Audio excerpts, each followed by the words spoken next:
बिस्मिल्लाहिर्रहमानिर्रहीम, अस्सलाम वालेकुम। मैं हुमारी अली और आप देख रहे हैं मेरा यूट्यूब चैनल। उम्मीद करती हूँ कि अपनी फैमिली के साथ खुश खुरम ज़िंदगी गुजारेंगे इंशाल्लाह ताला। जब थेरेपी वर्क्स वाले आए ही लाश को ठिकाने लगाने के लिए थे, तो फिर दरिंदे ज़ाहिर जाफर ने उन पर हमला क्यों किया?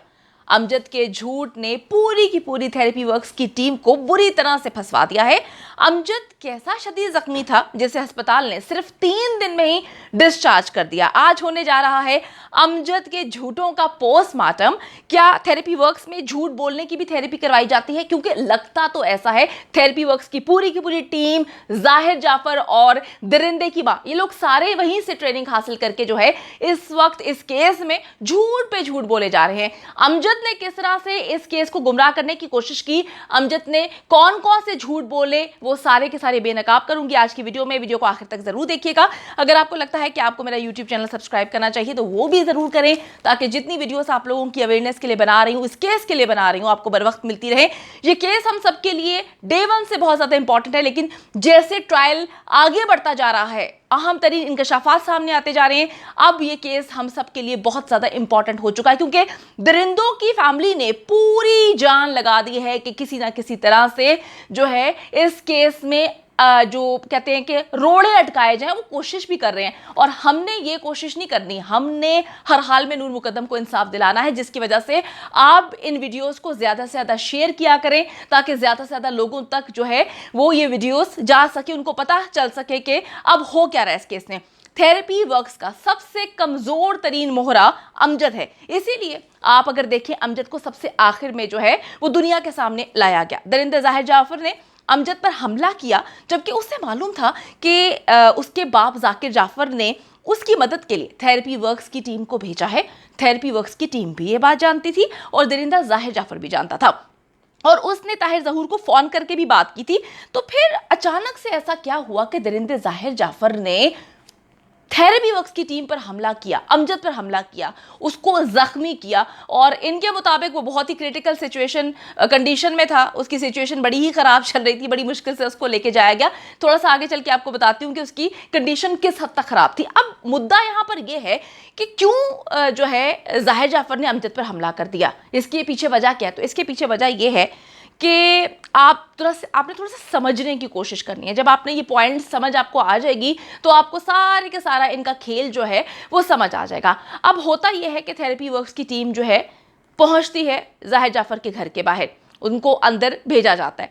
अब दरिंदा ज़ाहिर जाफर जो अपनी बालकनी पे खड़ा हुआ है, उससे डॉक्टर वामिक बात करता है, उसको बताता है कि जी हमें ताहिर ज़हूर ने भेजा है, हम थेरेपी वर्क्स से आए हैं। थेरेपी वर्क्स को भी जानता है, वो ताहिर ज़हूर को भी जानता है। तो वो उनको बोलता है कि जी, उनको इशारा करता है, फिर बोलता भी है कि इंतज़ार करें। वो अंदर जाता है, वो जाके थेरेपी वर्क्स के सीईओ ताहिर ज़हूर को कॉल करता है, उनसे पूछता आपने भेजा है। उनकी बात होती है। अब बात सारी तो नहीं बताई जा रही, दुनिया को तो सच बात नहीं बताई जा रही ना, आपस में इनकी बात होती है, जो भी इन्होंने अपना बयान रिकॉर्ड कराया कि जी कॉल गई, कॉल डाटा में रिकॉर्ड में भी ये बात सामने आ जाती है। उसके बाद ये इंतजार कर रहे हैं बाहर। अब दरिंदा ज़ाहिर जाफर अंदर क्या कर रहा है? दरिंदा ज़ाहिर जाफर, आप सबको क्या लगता है कि दरिंदे ज़ाहिर जाफर ने नूर मुकद्दम का सर तन से जुदा क्यों किया? क्योंकि उसके जहन में ये था कि मुलाजमीन घर पे मौजूद हैं, उनको मैं कह चुका हूं कि कोई अंदर बाहर ना हो। अब दूर दूर तक किसी को पता नहीं है, ना नूर की फैमिली आ रही है, ना दरिंदे ज़ाहिर जाफर की फैमिली आ रही है। बड़े सुकून से अंदर बैठ के वो नूर मुकद्दम की लाश के टुकड़े टुकड़े उसने करने थे। जो चीज़ गलत लगी, जो चीज़ उसको तकलीफ दी, वो तकलीफ देने वाली चीज़ ये थी कि जब उसने इंतज़ार के लिए बोला थेरेपी वर्क्स की टीम को, उन्होंने जो है वो इंतज़ार नहीं किया। थेरेपी वर्क्स की टीम जो है, डॉक्टर वामे कहते हैं कि जी हम इंतज़ार करने की कोशिश कर रहे थे, हम इंतज़ार कर रहे थे, लेकिन जब काफ़ी देर तक जो है वो ज़ाहिर जाफर नहीं आया तो हमने सोचा कि अब हमें क्या करना चाहिए। हम जो है वो अंदर वाले रास्ते से हमने ज़ाहिर जाफर के कमरे तक पहुँचने की कोशिश की, लेकिन जब हम अंदर गए तो वहाँ पर दरवाज़ा लॉक था। हमने जो है पूछा कि अब हमें क्या करना चाहिए, तो हमें इंस्ट्रक्शंस दी गई कि आप चौकीदार को बोलें, वो दरवाज़ा खोल देगा। चौकीदार ने जब दरवाज़ा खोला तो आगे एक और दरवाज़ा था, जिसमें से वो शीशे की जगह थी ऐसी जिससे दरिंदा ज़ाहिर जाफर जो है इनको बाहर से देख सकता था, ये इनको अंदर दरिंदे ज़ाहिर जाफर को देख लिया। डॉक्टर वामिक के मुताबिक ज़ाहिर जाफर ने देखा, उसने इशारा किया, इनको समझ भी आई कि वो कह रहा है इंतजार करो, ठीक है। अब जाहिर जाफर की मेंटालिटी देखेंगे, वो अंदर अपने कामों में लगा हुआ है, उसके मुताबिक वो लाश को ठिकाने लगाने की फुल कोशिश कर रहा है। लाश को ठिकाने कैसे लगाना है? नूर मुकद्दम को जो है उसकी बॉडी के टुकड़े टुकड़े करके। अब वो अपने काम में लगा हुआ है। उसको सबसे पहले तो ये बात बड़ी बुरी लगी कि मुंह उठा के जो इसके अब्बा ने भेज दिया थेरेपी वर्क्स की टीम को। इसने ऊपर से उनको कहा है कि इंतजार करें, उन्होंने इंतजार नहीं किया। अब ये अंदर घुस आए हैं दरवाजा खोल के, तो जाहिर जाफर ने फिर वामिक को इशारा करके कहा कि इंतजार करें। वॉमिक ने क्या किया कि उसके जो है दलीप कुमार, जो कि वकील था, बड़ी ज़रूरत थी वकील की जिसको ये लेकर पहुंचे हुए थे, वहां पर बड़ा केस लड़ना था वहां पर। दलीप ने कॉल की जाकिर जाफर को। दलीप के साथ मुसलसल जाकिर जाफर कांटेक्ट में था। दलीप ने जब कॉल की जाकिर जाफर को, तो जाकिर जाफर ने कहा कि दरवाजा तोड़ो और अंदर घुस जाओ। इन्होंने दरवाजा तोड़ने की जब कोशिश की तो दरवाजा जो है वो टूट ही नहीं सकता था। इन्होंने फिर परेशान ये हुए, इन्होंने जो है अब कोशिश की कि जी अब हमें क्या करना चाहिए। ये प्लानिंग कर ही रहे थे, तो चौकीदार ने कहा कि जी ये दरवाजा तोड़ने की कोशिश ना करिए, टूटना ही नहीं है, आप बाहर से आए, बालकनी की खिड़की खुली हुई है, आप लोग वहां से अंदर चले जाए, मैं आपको सीढ़ी लगा के देता हूं। अब इन्होंने क्या किया कि बाहर आते हैं और बाहर जाकर फिर इंस्ट्रक्शंस लेते हैं अब्बा हजूर से। अब्बा हजूर फिर कहते हैं आप खिड़की के रास्ते से चले जाएं, आप बस चले जाएं और जाके मेरे बेटे को दबोच लें। वो उसकी कॉल नहीं सुन रहा था, वो उसको बताने की, मैसेज करने की कोशिश कर रहे थे कि तुम जो प्लानिंग कर रहे हो, हम इस प्लानिंग को एग्जीक्यूट नहीं करना चाहते। मेरी प्लानिंग जो है, जो उसके बाप जाकिर जाफर की प्लानिंग थी, वो यही थी कि नूर मुकद्दम की लाश को भी ये लोग ठिकाने लगा देंगे, जाहिर जाफर को भी ये उठा के जो है थेरेपी वर्क्स में शिफ्ट करा देंगे, और उतने में जो है हम जो एक आध दिन में पहुंच जाएंगे कराची से। नूर मुकद्दम के बारे में किसी को पता ही नहीं चलेगा। लेकिन जाहिर जाफर को बहुत ज्यादा गुस्सा चढ़ रहा था थेरेपी वर्क्स की टीम पर, क्योंकि वो पहले भी मना कर चुका था बालकनी से कि इंतजार करो। उसके बाद वो अंदर से भी उनको इशारा कर चुका था कि इंतजार करो। अब थेरेपी वर्क्स की टीम क्या कहती है, सीढ़ी लगाई जाती है चौकीदार की मदद से, ये लोग ऊपर चढ़ते हैं और ऊपर जाते हैं एक एक करके या इकट्ठे, इनके मुताबिक तो इन्होंने पूरी स्टोरी सही से बताई नहीं। अंदर जब घुसते हैं तो जाहिर जाफर को उस टाइम एकदम से गुस्सा आता है, उसको समझ ही नहीं आती, उसको लगता है कि पुलिस वाले आ गए, उसको लगता है कि कोई उसको मारने आ गया, क्योंकि वो एक्सपेक्टेशंस में उसके नहीं था, क्योंकि वो 2 दफा उनको कह चुका था इंतजार करें। उसने ये बात सोची भी नहीं थी कि ये लोग अचानक से आ जाएंगे, और उसको समझ आने का मौका ही नहीं मिल सका कि ये आए कौन। पूरा होशो हवास में था वो शख्स, वो बिल्कुल पागल नहीं है, ना वो मेडिकेशन पे है, तो इस बात को बिल्कुल साइड पे रख देना चाहिए कि वो जो है पागल है या उसकी तबीयत जो है वो ठीक नहीं है। अब होता ये है कि जब ये अंदर जाते हैं, सबसे पहले आगे होता है अमजद। एक्सक्यूज़ मी, मैं पानी पी लूँ क्योंकि हम लोग आए हुए हैं नॉर्दर्न एरियाज़ और यहाँ पर जो है बहुत ज़्यादा जो है वेदर का मसला है।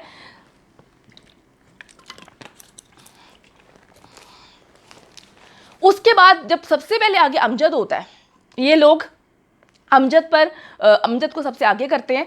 अमजद पर अटैक करता है ये, इसको डर लगता है, इसको समझ नहीं आती।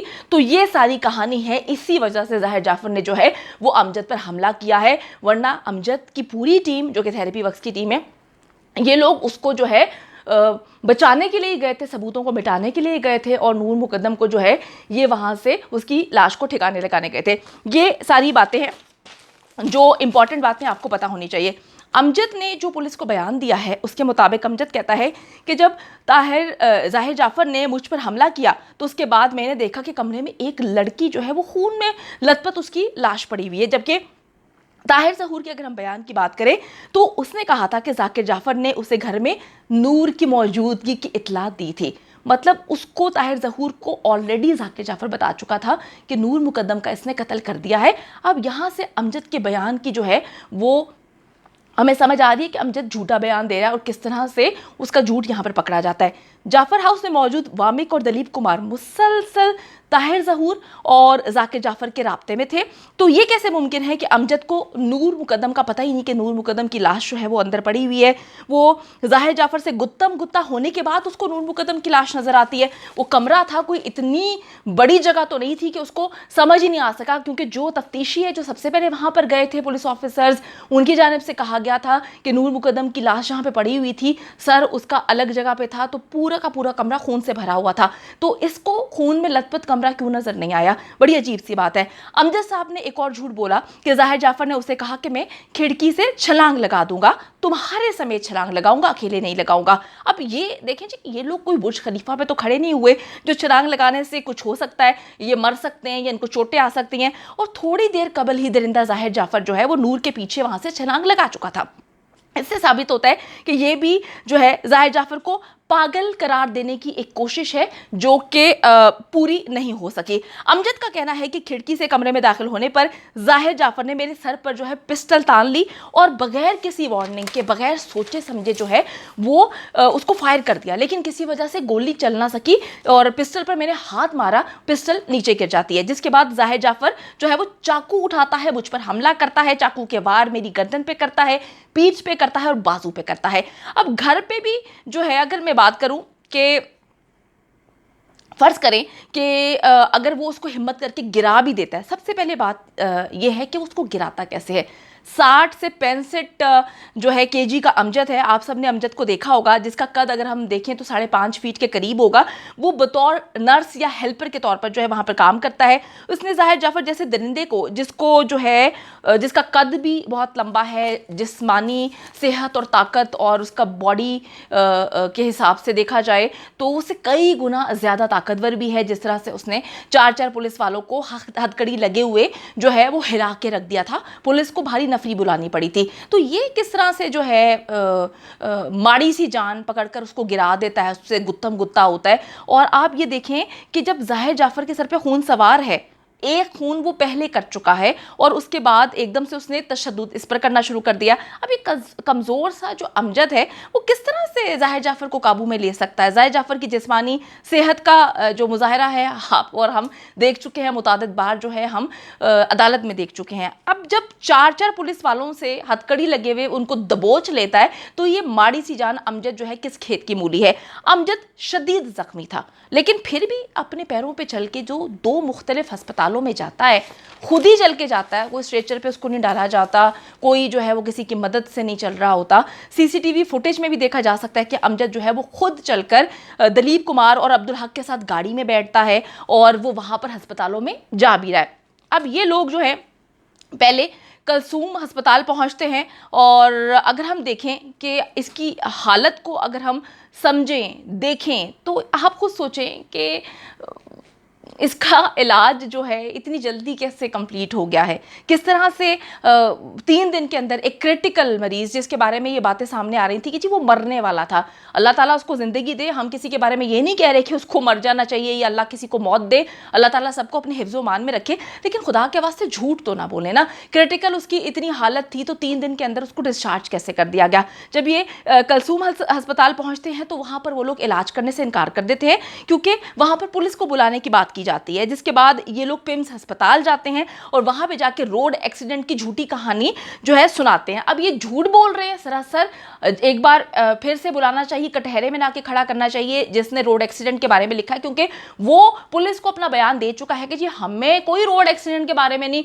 लिखा, हमने कोई गलत नहीं सुना, इन्होंने हमें आकर कहा था कि रोड एक्सीडेंट हुआ है जिसकी वजह से हमने इनका इलाज किया और हमने वही चीज लिखी जिसका इलाज इन्होंने करवाया, जिसको जो रीजन इन्होंने पेश की थी। यानी एक और झूठ जो है इनकी जानिब से बोला गया है। अमजद का बयान है कि जी वो शदीद जख्मी था, थेरेपी वर्क्स के सीईओ का बयान था वो शदीद जख्मी है, वो मरने वाला है, वो 1 महीने तक जो है 1 सवा महीने तक वो गायब रहा, वो मरने वाला नहीं था, वो फिर गाँव चला गया था। इतनी उसको क्या चोटें थी जनाब, शदीद जख्मी होता तो 3 दिन अस्पताल में रहने के बाद अस्पताल वाले उसको डिस्चार्ज नहीं कर देते, वो बिल्कुल सही सलामत था। अब ये सारी की सारी गेम इस तरह से खेली गई। थेरेपी वर्क्स की एक टीम मेंबर झूठ बोल रहा है। आज की वीडियो में मैंने जो है पोस्टमार्टम किया है, जो अमजद साहब है जिनको बहुत ही इंपॉर्टेंट जिनका बयान तस्वुर किया जा रहा था, सर से पांव तक ये लोग झूठ में घिरे हुए हैं, ये लोग झूठ बोले जा रहे हैं, गलत बयान दे रहे हैं, गुमराह कर रहे हैं, दरिंदे को पागल साबित करने की कोशिश कर रहे हैं। जो पॉइंट्स मैंने यहाँ पे डिस्कस किए, अगर कोई सेंसिबल इंसान उनको सोचे तो उनको पता चल जाएगा कि इनकी जो है इनके बयान की भी कोई इंपॉर्टेंस नहीं होनी चाहिए, इन लोगों की भी कोई इंपॉर्टेंस नहीं होनी चाहिए। ये बात सच में एक चीज क्लियर है कि दरिंदे जाहिर जाफर ने बेहद तशद्दुद करके नूर मुकद्दम को कत्ल किया है और इसकी कोई भी छूट नहीं। कभी वो कहता है कि जी पैचअप करा दो, कभी वो कहता है कि जी मेरा जो है मामला ख़त्म करवा दो, तो वो पागल नहीं है, वो गुमराह कर रहा है और किसी को गुमराह नहीं होना चाहिए। मुझ समेत, आप समेत अदालतों को जो है वो उसकी बात नहीं सुननी चाहिए, क्योंकि हम सबको पता है कि दरिंदे ने दरिंदगी का मुजाहरा किया है। ऐसी मज़ीद मालूमाती वीडियोज़ के लिए मेरे चैनल को सब्सक्राइब करें।